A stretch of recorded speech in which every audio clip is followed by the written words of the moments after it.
Today I will show you how to change Wi-Fi password on D-Link DIR650 ION router. At first, connect your computer or mobile to the router using an Ethernet cable or Wi-Fi.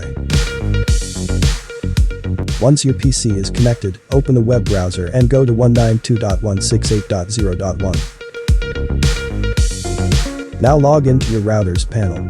Type the administrator password you have previously set.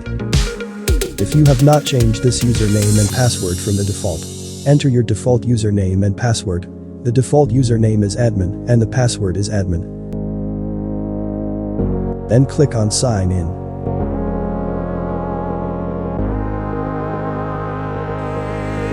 At the top right, click on the Advanced Settings tab.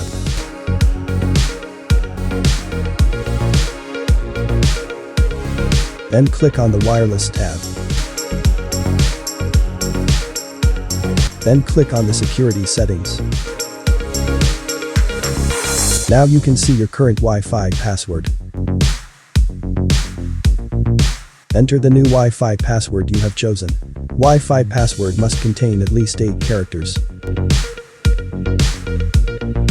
Then click on Save and Apply. Change settings successfully. Do not turn off or reboot the device during this time. Please wait 20 seconds. Thanks for watching. Please subscribe, hit the bell icon to get the latest video update.